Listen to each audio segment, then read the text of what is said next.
अच्छा जी। नेक्स्ट हम स्टार्ट करते हैं, लेकिन उससे पहले एक रीकैप बहुत ज़रूरी है पिछले टॉपिक का, कि हमें ये पता हो कि हमने क्या स्टडी किया था। और उसके अलावा ये है कि क्योंकि हमने आज उसकी एग्जांपल्स अप्लाई करनी है, तो हमें ये पता होना ज़रूरी है कि हमने कल जो है वो क्या पढ़ा था, और उसका एक फ्रेश को उसका जो कॉन्सेप्ट है वो फ्रेश करना ज़रूरी है।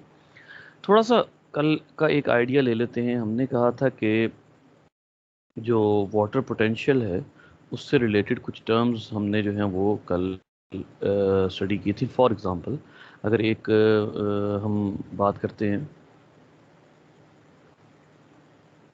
हाँ, यहाँ पर पिछली स्लाइड ये वाली, इसमें मैंने आपको एक जो है वो बताया था कि अगर हमारे पास एक सेमी परमिएबल मेम्ब्रेन होती है, और इस सेमी परमिएबल मेम्ब्रेन के क्रॉस में हमारे पास सोल्यूट के मॉलिक्यूल्स होते हैं, वाटर के मॉलिक्यूल्स भी होते हैं, ठीक है, एक एक साइड पर, और दूसरी साइड पर हमारे पास वाटर के मॉलिक्यूल्स के साथ साथ कुछ मॉलिक्यूल्स ऐसे भी होते हैं जो कि सोल्यूट के मॉलिक्यूल्स हैं।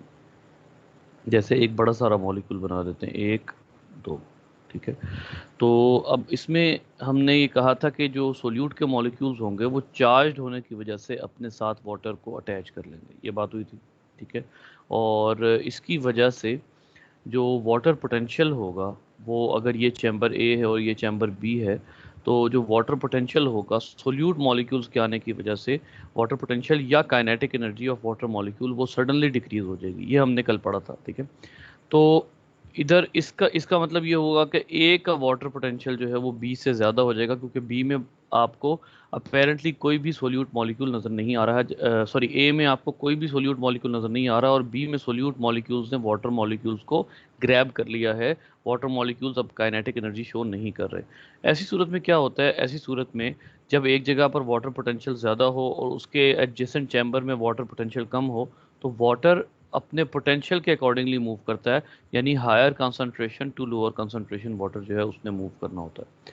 अब यहाँ पर जो है इसका मतलब ये हुआ कि एक और इस्टेब्लिश फैक्ट हमने यहाँ पर ये किया हुआ है कि हायर टू लोअर मूव करना है वाटर ने। जिस जगह उसका पोटेंशियल ज़्यादा होगा वहाँ से वो लोअर की तरफ मूव करेगा। फिर एक टर्म मैंने और कही थी सोल्यूट के रेफरेंस से। सोल्यूट के रेफरेंस से क्या था कि जिस जगह पर सोल्यूट ज़्यादा होगा उस पोर्शन को हम कहेंगे हाइपरटोनिक। हाइपर मतलब सोल्यूट, टॉनिक का मतलब सोल्यूट है, हाइपर का मतलब हाई है, ठीक है।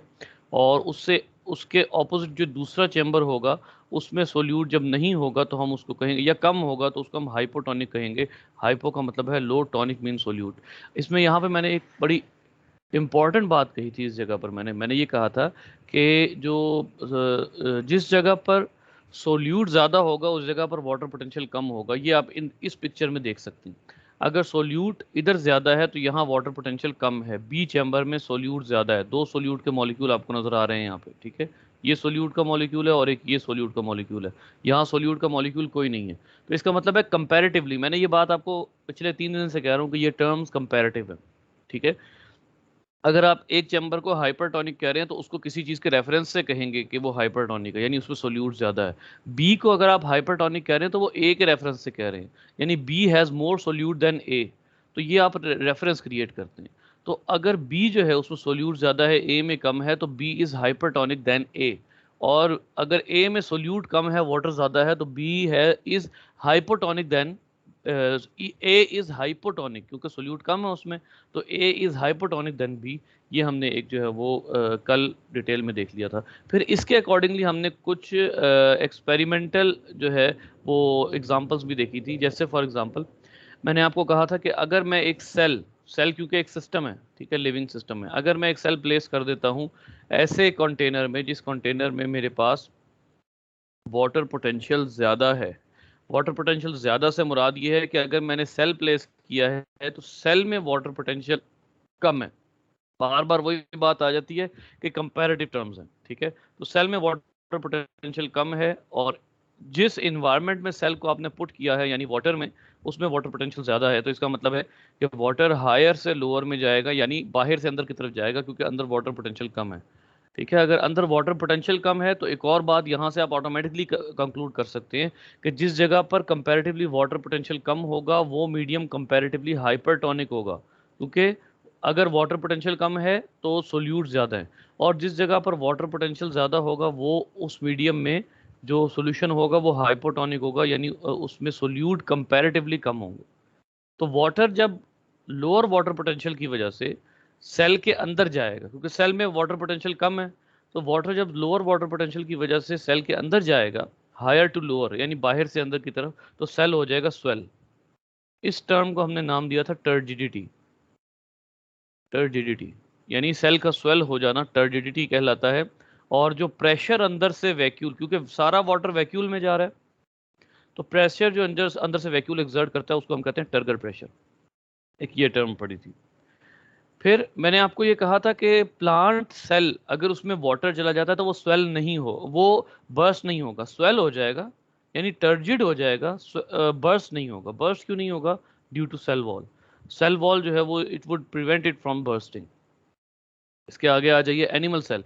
अगर आप वही सिचुएशन जो प्लांट सेल को आपने दी है, क्या कि आप हायर वाटर पोटेंशियल में उसको पुट कर रहे हैं, आपने हायर वाटर पोटेंशियल में उसको पुट किया है ब्लड सेल को, ठीक है। अब इन जो जिस जगह पुट किया है वहां मैंने आपको क्या कहा, वाटर पोटेंशियल ज़्यादा है। डेफिनेटली अगर वहां वाटर पोटेंशियल ज़्यादा है तो कंपैरेटिवली इसमें वाटर पोटेंशियल कम होगा, और इसका मतलब है हायर टू लोअर, तो सेल के अंदर वाटर जाएगा। यहाँ कोई सेल वॉल नहीं है, नो सेल वॉल।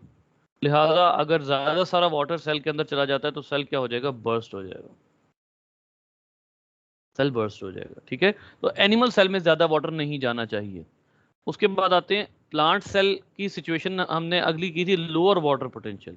अगर वाटर पोटेंशियल प्लांट सेल को लो दिया जाए, फॉर एग्जांपल आपने एक कंटेनर लिया, उस कंटेनर में प्लांट सेल को रखा, लेकिन अब उस कंटेनर में जो वाटर है वो उसका वाटर पोटेंशियल लो है। कंपैरेटिवली देखेंगे तो किससे लो है? सेल से लो है, सेल में हाई है। अगर आप रूल देखें वाटर पोटेंशियल का, तो वाटर कहाँ मूव करता है? Higher to lower. इसका मतलब ये है कि अगर सेल में हाई है तो सेल से बाहर आ जाएगा वाटर। जैसे ही सेल से वाटर बाहर आएगा सेल डिहाइड्रेट होगा। तो साइड, अगर तो एक्सट्रीम डिहाइड्रेशन हो जाती है ना, अगर तो बहुत ज्यादा डिहाइड्रेशन हो जाती है, एक होती है एक्सट्रीम डिहाइड्रेशन, एक होती है माइनर डिहाइड्रेशन। माइनर डिहाइड्रेशन, इन दोनों को का कॉन्सेप्ट हमने कल समझा था। एक्सट्रीम डिहाइड्रेशन में सेल का साइटोप्लाज्म जो है वो सिकुड़ना शुरू हो जाता है, सेल का साइटोप्लाज्म साइड से रिड्यूस होना शुरू हो जाता है। ये देखें बेटा, इसके वैक्यूल का साइज देखें, ये वैक्यूल है, और इसके वैक्यूल का साइज देखें। फिर एक और चीज़ अब आप ऑब्जर्व करें, साइटोप्लाज्म अंदर की तरफ जा चुका है। ये जो सिचुएशन है जिसमें साइटोप्लाज्म सेल की वॉल से या सेल मेम्ब्रेन से भी सिकुड़ना शुरू हो जाता है, यानी साइटोप्लाज्म एक तरह से कपड़े की तरह फटना शुरू हो जाता है, उसको हम कहते हैं प्लाज्मोलिसिस। प्लाज्मो मीन साइटोप्लाज्म और लाइसिस मीन ब्रेक डाउन। ये पढ़ा था हमने। यानी अगर हम सेल को डिहाइड्रेट कर देंगे, अगर हम माइनर डिहाइड्रेट करते हैं ना, तो उसमें सेल का सिर्फ वैक्यूल सिकुड़ता है। गौर कीजिए, अगर माइनर डिहाइड्रेशन हो, ये सेल वॉल, ये सेल मेम्ब्रेन, ठीक है, और ये है वैक्यूल। सिर्फ वैक्यूल जो है वो साइज में रिड्यूस हो जाता है, वैक्यूल रिड्यूसेस इन साइज। तो जब वैक्यूल साइज में रिड्यूस होता है ना सिर्फ, तो इस सिचुएशन को आप कहते हैं कि ये फ्लेक्सिड हो गया। साइटोप्लाज्म नहीं अपनी जगह से मूव करेगा। जब साइटोप्लाज्म अंदर की तरफ मूव करना शुरू हो जाएगा, एक तरह से फटना शुरू हो जाएगा, बिल्कुल ऐसे जैसे कपड़ा जो है वो दरमियान में से कहीं से फट जाता है। जब साइटोप्लाज्म की लाइसिस शुरू हो जाएगी तब सिचुएशन आप प्लाज्मोलाइसिस कहेंगे। लेकिन अगर जो है वो सिर्फ वैक्यूल रिड्यूस होता है साइज में डिहाइड्रेशन की वजह से, तो उसको हम कहेंगे फ्लेक्सिड हो गया। यही सिचुएशन अगर एनिमल सेल के साथ हो तो उसके लिए प्लाज्मोलाइज्ड की टर्म नहीं यूज होगी। यानी आप एनिमल सेल को किसी ऐसे कंटेनर में रख दें जहां वाटर पोटेंशियल कम है, जहां वाटर पोटेंशियल कम है, ठीक है, सेल ऐसी जगह पर प्लेस कर दिया, इसका डेफिनेट मतलब ये है कि सेल के अंदर वाटर पोटेंशियल ज़्यादा है, ठीक है। हायर टू लोअर यानी अंदर से जो वाटर है वो बाहर आएगा। तो यहाँ पर जो सेल की सिचुएशन होगी उसको हम कहते हैं क्रीनेटेड। यहाँ प्लाज्मोलाइज्ड की टर्म यूज़ नहीं होगी। प्लांट के लिए सिर्फ प्लाज्मोलिसिस की टर्म यूज़ होती है, यहाँ जो है वो क्रीनेटेड की टर्म यूज़ होगी। इस तरह के स्पाइक्स बन जाएंगे सेल के। ये देखिए रेड ब्लड सेल आपको दिखाया हुआ है, इसमें से वाटर रिमूव हुआ है, तो रेड ब्लड सेल जो है वो बिल्कुल डिहाइड्रेट हो गया है और अजीब सी शेप हो गई है उसकी, ठीक है। तो ये डिहाइड्रेटेड है। जी बेटा, is it enough for a recap? जी सर। उसके बाद फिर अब हमने एग्जांपल्स देखी थी कि टर्डिडिटी का इफेक्ट क्या होता है, टर्डिडिटी का फायदा क्या होता है। तो मैंने आपको कहा था कि टर्डिडिटी से प्लांट के स्टोमेटा की मैंने आपको एग्जांपल दी थी कि स्टोमेटा ओपन होते हैं, ठीक है। स्टोमेटा की ओपनिंग जो है वो टर्डिडिटी की वजह से होती है, क्योंकि गार्ड सेल्स टर्जिड होके एक दूसरे से दूर हो जाते हैं। जब गार्ड सेल्स टर्जिड होके एक दूसरे से दूर हो जाते हैं तो दरमियान में जो ओपनिंग होती है, दरमियान में जो पोर होता है वो ओपन हो जाता है, जिसको आप कहते हैं स्टोमा। ये पोर दरमियान का जो होता है ये ओपन हो जाता है। अच्छा, ये मैंने कल बात की थी। अब इस वाली एग्जांपल पे आइए बेटा, हमने ये वाली एग्जांपल अभी तक डिस्कस नहीं की। इस वाली एग्जांपल में आप देखिए, ये प्लांट जो है ये इस वक्त फ्लेक्सिड है। फ्लेक्सिड का कल मैंने आपको उर्दू मीनिंग समझाया था, मुरझा जाना। ये प्लांट इस वक्त फ्लेक्सिड हुआ है, ये प्लांट इस वक्त अपने एक्सिस से गिरा हुआ है।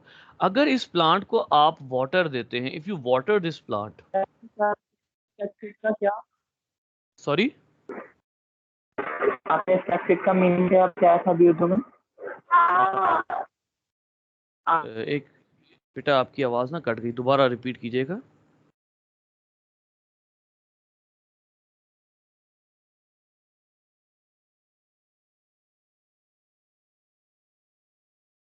What happened?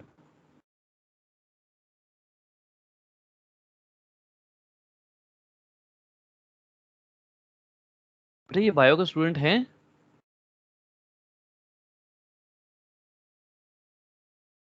सर जी ये तो नॉर्मल, सब कंफ्यूज हो ये रहा तो है। फिजिक्स का स्टूडेंट नहीं है?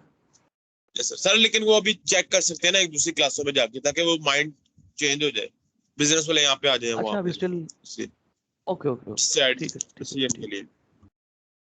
Fine fine fine fine. तो अब ये जो सिचुएशन है ना, फर्क होता है कि सर फ्लैग प्लाज्मोलिसिस में साइटोप्लाज्म सर सर सिकुड़ा जाता है, और सर फ्लेक्सिबिलिटी में हाँ, साइटोप्लाज्म वैसे ही रहता साइटोप्लाज्म वैसे ही रहता है बिल्कुल। जो प्लाज्मोलिसिस है ना, उसका मतलब ये है कि वाटर इतना ज्यादा निकल गया है, इतनी डिहाइड्रेशन हो गई है कि अब साइटोप्लाज्म जो है वो भी रिड्यूस होना शुरू हो गया साइज में। But about that flaccidity, cytoplasm reduce नहीं होगा। साइटोप्लाज्म रिड्यूस नहीं होगा, सिर्फ ओव्यूल का साइज कम होगा, जिसकी वजह से सेल जो पहले टर्जिड था, जिसके अंदर प्रेशर क्रिएट हुआ था, सेल थोड़ा सा फ्लेक्सिड हो जाएगा। तो साइटोप्लाज्म जब साइज में रिड्यूस ना हो, वैक्यूल साइज में रिड्यूस हो, उसको आप क्या कहते हैं? फ्लेक्सिडिटी। और जब साइटोप्लाज्म भी रिड्यूस होना शुरू हो जाए, साइटोप्लाज्म का एरिया भी कम होना शुरू हो जाए, साइटोप्लाज्म भी जो है वो लाइज होना शुरू हो जाए, लाइसिस शुरू हो जाए, वो कहलाता है प्लाज्मोलिसिस। ठीक है। अब ये जो सिचुएशन है ना आपके सामने, ये जो मैं आपको प्लांट की सिचुएशन दे रहा हूँ, इसको एक और अंदाज से समझते हैं। बहुत ही ज़बरदस्त एग्जांपल है, और ये आपकी जिस बुक में मौजूद है वो भी मैं आपको बता दूंगा। ये बेटा आपकी वो बुक है जो फील्ड है, जिसका मैंने आपको शुरू में बताया था कि ये भी एक बुक है हमारी। और ये वो बुक है जो कि कंटेंट टू कंटेंट चल रही है, मतलब इसमें कंटेंट हमारा बिल्कुल पूरा है, मैटर्स में भी पूरा नहीं है, कोर्स फॉर ओ लेवल में भी पूरा नहीं है। ये वो बुक है जिसमें बिल्कुल पूरा पूरा कंटेंट है। इसमें गौर कीजिए बेटा, यहाँ पर आपको एक बड़ी मजे की एग्जांपल, बड़ी जबरदस्त, बहुत आसान अंदाज में समझाया हुआ है कि प्लांट में सेल, यहाँ पर अगर मैं हेडिंग दूं तो फिर ये बड़ी मजे की हेडिंग बनेगी कि how the water moves inside the plant, moves inside the plant. इसमें जरा गौर कीजिएगा बेटा कि प्लांट में फॉर एग्जांपल ये सेल है जाइलम का। अब जाइलम क्या करता है, जल्दी से बेटा जरा आंसर कीजिएगा, what is the function of xylem? है। Sir they are hollow cells which transport the nutrients around to the transport leaves. The water and minerals to the leaves. अच्छा, अगर ये फर्ज करें जाइलम है और ये वाटर दे चुका है किसको? लीव्स को। It has given the water to the leaves. इसका मतलब ये हुआ कि अगर इसने वाटर दे दिया है लीव्स को, तो इसका तो वाटर पोटेंशियल कम हो गया। अगर इसका वाटर पोटेंशियल कम हो गया है तो इसको यकीनन जो है किससे लेना पड़ेगा? इसको अपने पिछले वाले सेल से लेना पड़ेगा, क्योंकि इसने आगे लीव्स को दे दिया हुआ है। तो ये अपने पिछले वाले सेल से लेगा, यानी ये अब रूट सेल से लेगा। रूट में जो जाइलम होगा वो रूट सेल से लेगा, ताकि जो है वो उसके पास जो वाटर की कमी हुई है उसका जो वैक्यूल जो है वो फ्लेक्सिड हुआ है, उसके वैक्यूल के साइज में जो कमी आई है वो पिछले वाले सेल से वाटर लेकर पूरी करेगा। अब अगर ये इसको दे देता है, इसके पास वाटर की कमी, इसके पास अगर वाटर की कमी होती है तो ये अपने पिछले वाले से वाटर लेगा। अल्टीमेटली होते होते बात किस तक पहुंच जाएगी जी बेटा, आप गैस कर सकते हैं बात किधर तक पहुंच जाएगी?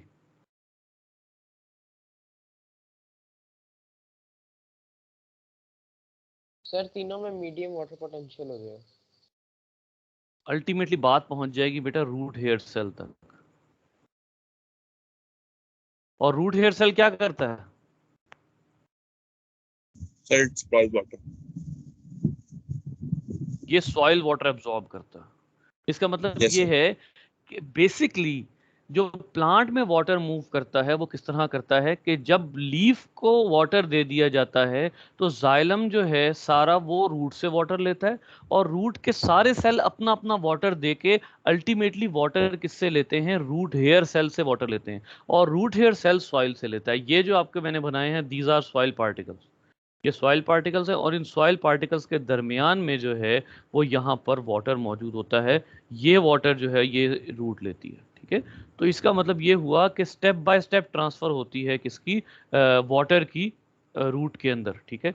और अच्छा, इसमें अब आप अंदाजा करें कि एक और फिनोमिना, बड़ा मजेदार किस्म का फिनोमिना, वो क्या है? वो ये है कि लीफ क्या करते हैं। आपको अच्छे तरीके से पता है कि लीफ जो हैं उनके अंदर ट्रांसपायरेशन होती है। कल मैंने आपको लीफ की दो सरफेसेस बताई थी, एक सन सरफेस है, उसको क्या, सन फेसिंग है, उसको क्या कहते हैं? सर एपिडर्मल, अप अपर एपिडर्मल, एपिडर्मिस। और जो ग्राउंड फेसिंग है वो लोअर एपिडर्मिस। लोअर एपिडर्मिस, ठीक है। अब लोअर एपिडर्मिस में आपके पास होते हैं स्टोमेटा। कल किसी बच्चे ने मुझे कहा था कि सर स्टोमेटा से वाटर इवेपोरेट होता है। तो अगर स्टोमेटा से वाटर इवेपोरेट होता है जिसको हम कहते हैं ट्रांसपायरेशन, तो आप गौर कीजिए कि अगर यहां से वाटर इवेपोरेट हो तो लीफ में वाटर पोटेंशियल कम नहीं हो जाएगा अगर वाटर इवेपोरेट होगा तो? Yes sir. वाटर तो निकल गया। इसका मतलब है लीफ किससे लेगा? जाइलम से। जाइलम किससे लेगा? रूट से। रूट सेल किससे लेंगे? रूट हेयर सेल से। ये इस तरह से वाटर ट्रेवल करता है प्लांट के अंदर। अगर मैं आपको इसकी एक और बहुत ही मजेदार किस्म की डायग्राम दिखाऊं तो ये देखिए, ये देखिए, ये वही डायग्राम बनी हुई है जिस जो मैं अभी आपको पढ़ा रहा था। इस डायग्राम पर गौर कीजिए। This is a root hair cell. अब ये है xylem vessel. Xylem vessel definitely किसको अब वाटर देने जा रही है? लीफ को, ठीक है। लीफ को वाटर देने के बाद जितने भी सेल होंगे, उससे पीछे जितने भी सेल होंगे, वो सारे के सारे जाइलम को वाटर देंगे। इनमें वाटर पोटेंशियल कम हो जाएगा तो ये सारे जो वाटर लेंगे वो रूट हेयर सेल से लेंगे। तो ये पूरी जो ट्रांसपोर्ट है ये आपके सामने है, ठीक है जी बेटा, ये समझ आ गई? यस। जी सर। अच्छा बेटा, आप अगर if you are just having the biology lecture for your interest, तो अगर आपको कहीं समझ ना आई है तो मुझे रोक दीजिएगा। मुझे आपका एक्चुअल नेम नहीं पता। आपने लिखा मिर्ज़ा बेगुआ। नहीं बात। इबाद? नहीं सर, मेरा नाम उबैद है, और अगर मुझे कोई चीज़ नहीं अंडरस्टैंड होगी या कोई प्रॉब्लम होगी, I be sure to ask you. Okay, sure sure. अब गौर कीजिए, अब इस वाली डायग्राम पे आइए बेटा। आपको क्या लगता है कि वाई दिस पॉटेड प्लांट, मैं किसकी बात कर रहा हूं? मैं बात कर रहा हूं this one. Why this potted plant has fallen from the axis? क्या हुआ? सर उसके सेल्स फ्लैक्सिड हो गए। Very good. आपने वो टर्म बोल दी जिसका मैं जो है वो सोच रहा था कि मैं आपका आंसर आएगा तो मैं ये बताऊंगा। देखिए होता क्या है, प्लांट पोस्चर को मेंटेन करने के लिए टर्डिडिटी बड़ी ज़रूरी होती है। फॉर एग्जांपल ये एक सेल है, उसके साथ ये एक सेल है, ठीक है। फ्लेक्सिड सेल बना लेता हूँ मैं, ये सेल्स हैं, ये फ्लेक्सिडिटी है। अब फ्लेक्सिडिटी में गौर करें कि ये सेल एक दूसरे से डिस्टेंस पर हैं। These are at a distance from each other when they are flaccid, अगर ये फ्लेक्सिड होंगे। अब आप क्या करते हैं? You come and then you water the plants. When you water the plants, all these cells uptake the water. जब ये सेल्स वाटर अपटेक करते हैं तो उसका जो है वो कॉन्सिक्वेंस क्या निकलता है? उसका कॉन्सिक्वेंस ये होता है कि वाटर अपटेक के बाद ये सारे क्या हो जाएंगे जी बेटा? क्या टर्म यूज की थोड़ी देर पहले हमने अभी? वाटर अपटेक करने के बाद स्वेल होंगे, टर्जिड, ठीक है। अब जब ये टर्जिड होंगे ना तो इन सब की सेल वॉल्स एक दूसरे से कोलाइड होंगी। ये सब जो है वो एक दूसरे से कोलाइड होंगे। इन यूं कह लीजिए कि ये कॉम्पैक्ट हो जाएंगे, ये कॉम्पैक्ट हो जाएंगे, बिल्कुल एक दूसरे के साथ साथ मिल जाएंगे, एक कॉम्पैक्ट स्ट्रक्चर बना देंगे। और कॉम्पैक्ट स्ट्रक्चर बनने की वजह से प्लांट क्या होगा? प्लांट अपने इस पोस्चर में आ जाएगा if you give the water to the plant. Plant इस फॉर्म में आ जाएगा। अब ये जो सिचुएशन है इसका मतलब ये होगा कि you have to keep every cell of the plant turgid, specially stem cells, क्योंकि ये जो पोस्चर है ये किसने मेंटेन करना है? ये स्टेम सेल्स ने मेंटेन करना है। तो ये जो टर्जिडिटी है ये हर सेल में होनी चाहिए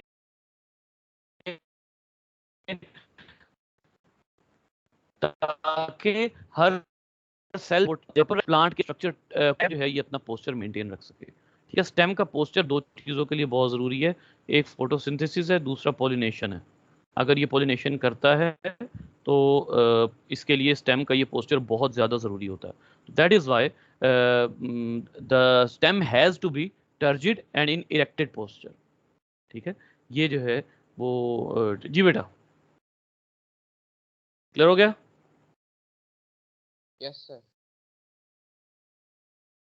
ओके, अब आते हैं नेक्स्ट बात के ऊपर। इस ये देखिए फ्लेक्सिडिटी से क्या होता है। फ्लेक्सिडिटी से जो कुछ होगा वो आपके सामने है। जैसे ये एक, इस पे गौर कीजिए बेटा, ये वाला जो फ्लावर है it is a closed flower. क्यों? इसके जो फ्लावर की जो बेस होती है ना, एक बात ज़हन में रखिए कि ये जो फ्लावर होता है ना, हर फ्लावर की एक बेस होती है। ठीक है, उस फ्लावर की जो बेस होती है उस उसकी बेस में टर्जिडिटी ज़रूरी होती है। फॉर एग्जांपल इस पोर्शन की अगर मैं बात करता हूँ तो ये पोर्शन टर्जिड होना ज़रूरी होता है। अगर ये टर्जिड होगा तो पत्तियां ओपन रहेंगी, इसकी पेटल्स जो हैं वो ओपन रहेंगी, इस तरह की रहेंगी। ठीक है, लेकिन अगर यहाँ फ्लेक्सिडिटी आ जाती है तो ये सारी इसकी जो पेटल्स हैं ये क्लोज हो जाएंगी और इनकी सिचुएशन इस तरह की हो जाएगी, ये लीव फ्लावर बिल्कुल बंद हो जाएगा। अब इस पर गौर कीजिए, ये कैक्टस फ्लावर है बेटा, आपको नजर आ रहा होगा कैक्टस का स्टेम साथ कैक्टस का फ्लावर है। अब इसको गौर कीजिए, ये वाला जो फ्लावर है बिल्कुल ओपन फ्लावर है, इसका मतलब ये है कि इसने वाटर एब्जॉर्ब किया है और अब ये टर्जिड हो गया है। और इसके जो सेल्स हैं जो जिन्होंने इस फ्लावर को होल्ड किया हुआ है वो सारे सेल्स जो हैं वो कॉम्पैक्ट फॉर्म में आ गए। ठीक है, तो क्योंकि ये कॉम्पैक्ट फॉर्म में आ गए हैं लिहाजा अब ये फ्लावर भी ओपन हो गया है, टर्जिड हो गया। तो ये है वजह जिसके ऊपर हम ये कहते हैं कि फ्लेक्सिडिटी जो है वो फ्लावर को ओपन क्लोज करने का काम भी आ सकती है। आपने अक्सर ये नोट किया होगा या अक्सर ये एग्जांपल सुनी होगी कि some flowers close at night, some flowers close at night. अब ये रात में अगर क्लोज होते हैं तो उसकी वजह यही है कि रात में उनके सेल्स से वाटर निकल जाता है और वो फ्लेक्सिड हो जाते हैं। ये बड़ी मजे की बात है बेटा, स्टोमेटा के साथ भी ऐसा नहीं होता, स्टोमेटा भी रात को क्लोज हो जाते हैं।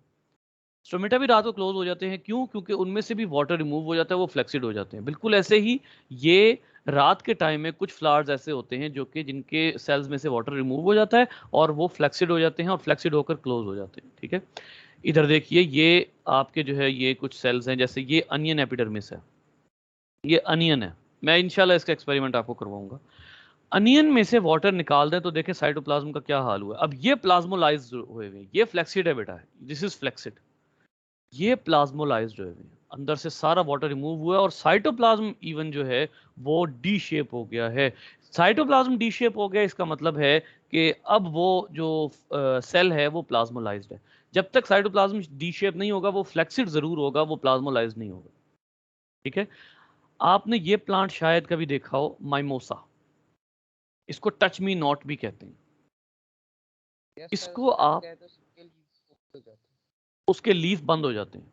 उसकी वजह क्या होती है कि ये देखिए, अब आपने इस ऑब्जेक्ट के जरिए इसको टच किया, ये जैसे ही आपने इसको टच किया इसमें से वाटर रिमूवल शुरू हो जाता है। ये इसकी एक स्ट्रेटेजी होती है प्रेडेटर से बचने के लिए, जो इसको खाने आते हैं ना जानवर, उनसे बचने के लिए।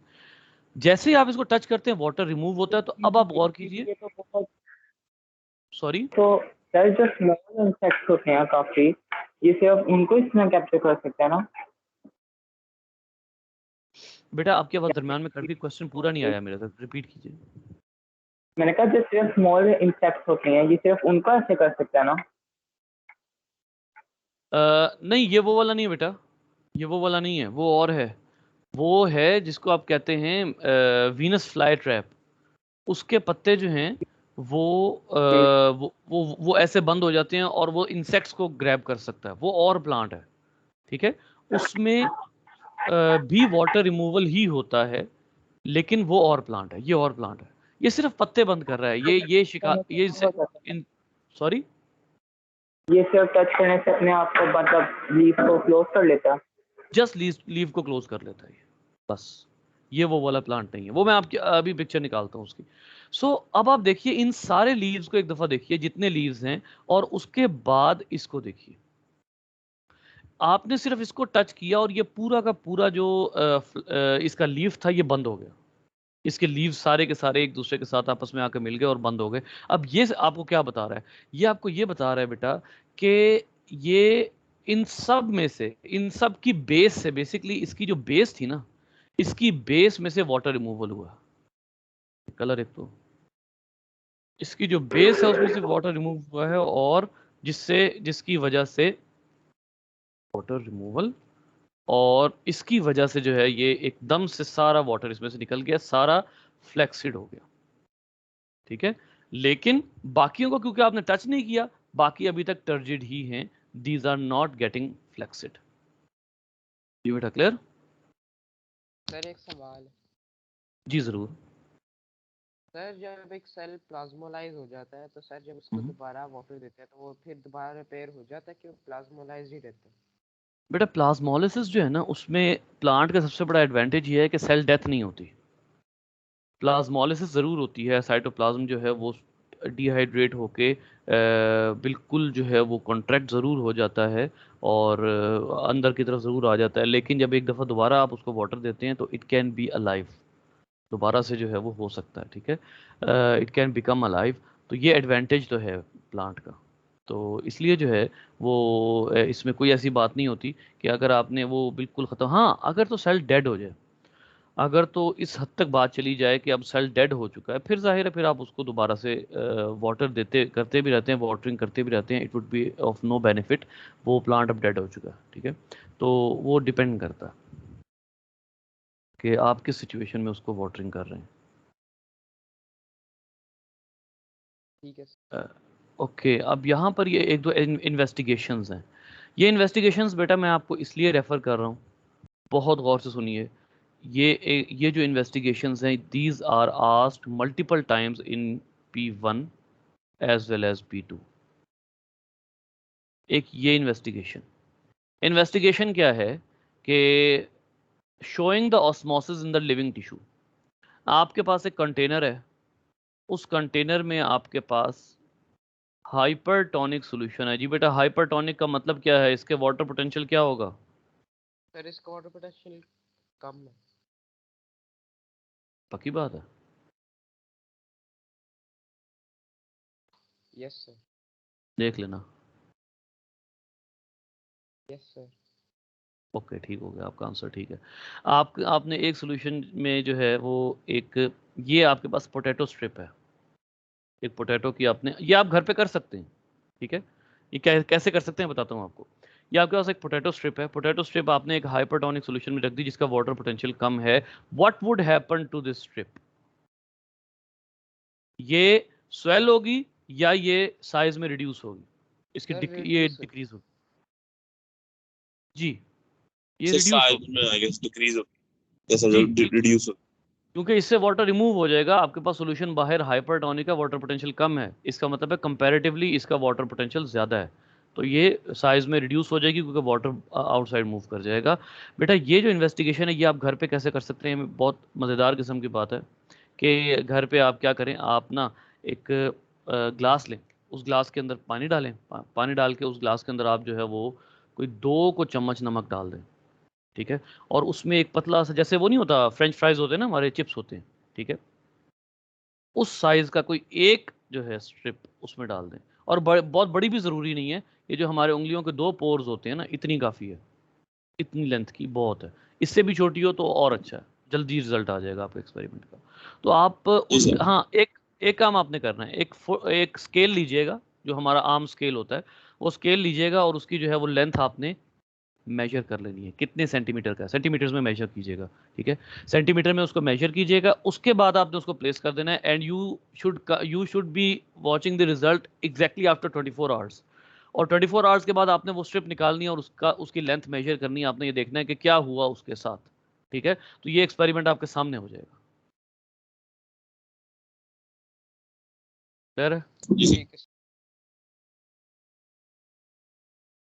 ये जो बाकी लोग ये लेक्चर मिस कर रहे हैं ना, इनको लग पता जाएगा जब ये वाले कॉन्सेप्ट और ये वाले क्वेश्चन आने हैं ना, वाटर पोटेंशियल वाले।